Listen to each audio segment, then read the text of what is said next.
Hello students, welcome to the Sanjeev Khare channel.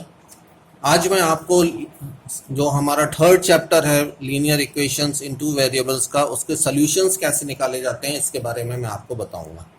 Now finding the solution of equations, of course a pair of linear equations, we have two methods basically. One is the graphical method and one is the algebraical method or algebraic method. Now in algebraic method we have to learn three methods. एक हमें elimination method के बारे में पढ़ना है, then substitution method and cross multiplication method. इन तीन methods में से आज हम elimination method के बारे में डिस्कस करेंगे और ये जानेंगे कि किस तरह से एलिमिनेशन मेथड का यूज करते हुए पेयर ऑफ लीनियर इक्वेशन का सॉल्यूशन हम निकालते हैं। सो हियर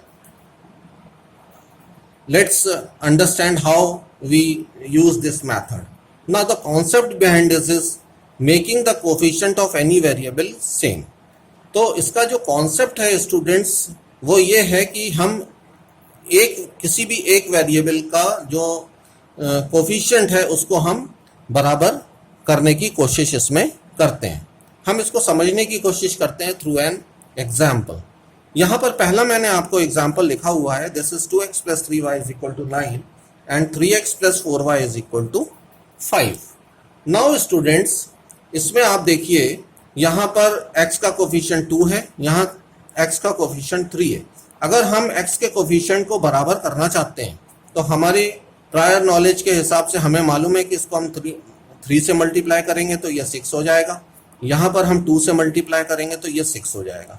तो हमने यहाँ पर जो कॉन्सेप्ट बोला है making coefficient of any one variable same, तो यहाँ पर अगर हम इसको 3 से मल्टीप्लाई करेंगे, यहाँ पर 2 से मल्टीप्लाई करेंगे तो ये 6 हो जाएगा। तो ये 6x बन जाएगा, ये 6x बन जाएगा। फिर हम सब्ट्रैक्ट करके सोल्यूशन निकाल सकते हैं। सो द कंडीशन इज कि हमें किस प्रकार से वेरिएबल के कोफिशिएंट को इक्वेट करना है। अब यहाँ पर तो ये हम x की बात कर रहे हैं, यहाँ पर अगर हम y का केस देखें तो y यहाँ पर का कोफिशिएंट 3 है, यहाँ y का कोफिशिएंट 4 है। अगर हमने ये डिसाइड किया कि y के कोफिशिएंट को हमें इक्वेट करना है तो हमें यहाँ पर 4 से मल्टीप्लाई करना पड़ेगा, तो ये 4 3 = 12y बन जाएगा। और अगर हम इसको 3 से मल्टीप्लाई करेंगे तो 3 4 = 12 = ये भी 12 बन जाएगा। और फिर हम उसको फर्दर प्रोसीड कर सकते हैं। सो इस इक्वेशन में हमने देखा कि हमें दोनों ही इक्वेशन में, इक्वेशन नंबर 1 में और इक्वेशन नंबर 2 दोनों में हमें ऑपरेशन करना पड़ेगा। अब देखिए सेकंड इक्वेशन देखिए स्टूडेंट्स, यहाँ पर लिखा हुआ है 2x + 5y = 9, x + 3y = 7। अब हमें इसको भी एलिमिनेशन मेथड से सॉल्व करना है। तो हमारा टारगेट क्या है, हमारा कॉन्सेप्ट क्या है कि हम किसी भी वेरिएबल के कोफिशिएंट को इक्वेट करना चाहते हैं। यहाँ पर आप देख रहे हैं कि ये x है, यहाँ पर x है, यहाँ पर x का कोफिशिएंट 2 है, यहाँ x का कोफिशिएंट 1 है। तो हम इसको यहाँ पर ये जान रहे हैं कि अगर हम इसको 2 से मल्टीप्लाई करेंगे तो ये 2x बन जाएगा। तो पहली इक्वेशन में 2x ऑलरेडी है और सेकंड इक्वेशन में 2x हम मल्टीप्लाई करके बना लेंगे।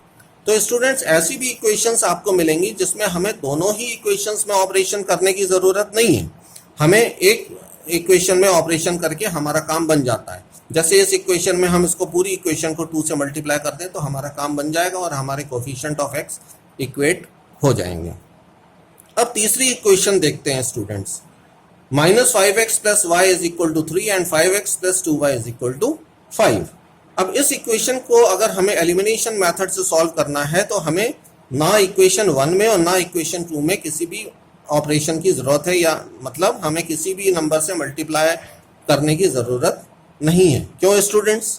इसलिए क्योंकि यहाँ पर आप देख रहे हैं कोफिशिएंट ऑफ x -5 है, यहाँ पर आप देख रहे हैं कोफिशिएंट ऑफ x 5 है। हमें मालूम है कि अगर हम -5 और 5 को प्लस करेंगे तो वो 0 हो जाएगा। और यही हमारा टारगेट है कि हम इस प्रकार से प्लस या माइनस करें कि हमारा जो रिजल्ट आए वो उसमें एक जो वेरिएबल है वो ख़त्म हो जाए। यहाँ पर हम माइनस करके ख़त्म कर रहे थे उस वेरिएबल को, यहाँ पर भी हम ऐसे ही कर सकते थे क्योंकि ये दोनों प्लस थे। अब यहाँ पर एक माइनस है और एक प्लस है, इसलिए हम यहाँ जान रहे हैं कि अगर हम इन दोनों इक्वेशन को प्लस करेंगे तो -5 + 5 जो है 0 हो जाएगा और हमारे पास सिर्फ y बचेगा। सो स्टूडेंट्स इस कॉन्सेप्ट को समझना ज़रूरी है और इस प्रकार की इक्वेशन, इस फॉर्मेट में कई प्रकार की इक्वेशंस आपको मिल सकती हैं, जिसमें किसी में दोनों इक्वेशन में ऑपरेशन करने होंगे, कभी नहीं करने होंगे, किसी में एक इक्वेशन में आपको ऑपरेशन करने पड़ेंगे। इस प्रकार से आपको इस चीज़ को समझना पड़ेगा इक्वेशन देख करके। Now let's solve one equation. जो फर्स्ट इक्वेशन हमने पीछे ली हुई है वो है 2x + 3y = 9 and 3x + 4y = 5। मैंने ऑलरेडी आपको बताया कि हम अगर x के कोफिशिएंट को इक्वेट करना चाहते हैं दोनों में, तो फर्स्ट इक्वेशन को हम 3 से मल्टीप्लाई करेंगे और सेकंड इक्वेशन को हम 2 से मल्टीप्लाई करेंगे। चलिए स्टूडेंट्स ऐसा करके देखते हैं। तो first equation is 2x + 3y = 9। अब इस इक्वेशन को मान लीजिए ये इक्वेशन नंबर 1 बोल दिया हमने, इसको बोल दिया इक्वेशन नंबर 2, इसको हमने 3 से मल्टीप्लाई कर दिया। तो ये इक्वेशन क्या बन गई स्टूडेंट्स? 3 × 2 = 6x + 9y = 3 × 9 = 27। इसको हमने बोल दिया equation number 3। Now we multiply equation 2 by 2। तो 3x + 4y = 5 को हमने पूरी इक्वेशन को 2 से मल्टीप्लाई कर दिया। तो ये इक्वेशन स्टूडेंट्स बन गई 6x + 8y = 10। इसको इक्वेशन नंबर 4 हमने बोल दिया। अब देखिए हमने इस ऑपरेशंस के द्वारा x के कोफिशिएंट को दोनों इक्वेशन में सेम कर दिया। यहाँ पर x का कोफिशिएंट 6 हो गया, यहाँ पर x का कोफिशिएंट 6 हो गया। यहाँ पर हमने ऐसा क्यों किया? क्योंकि हमें पता है कि अगर हम इन इक्वेशंस को 6x - 6x करेंगे तो हमारा x खत्म हो जाएगा, यानी 6x - 6x 0 हो जाएगा। तो चलिए स्टूडेंट्स ऐसा करते हैं, यहाँ हम फिर से लिख लेते हैं equation 6x + 9y = 27 and 6x + 8y = 10। अब हम इसको सब्ट्रैक्ट करते हैं, तो 6x - 6x 0 हो जाएगा, 9y - 8y सिर्फ y हो जाएगा और 27 - 10 17 हो जाएगा। तो y की वैल्यू स्टूडेंट्स कितनी आ गई? 17 आ गई। Now whence we get the value of y = 17, we can put it in any of the above equation and find out the value of x। चलिए हम इक्वेशन नंबर 2 में इसको रख लेते हैं। इक्वेशन नंबर 2 हमारी है 3x + 4y = 5।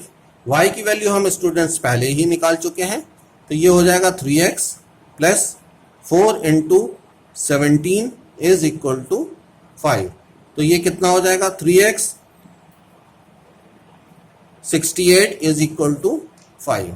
सो 3x = 5 - 68। ये 68 को हम राइट हैंड साइड में ले गए स्टूडेंट्स, तो इसको सॉल्व कर लेते हैं। 3x = 5 - 68, 5 - 68 means 60 - 63।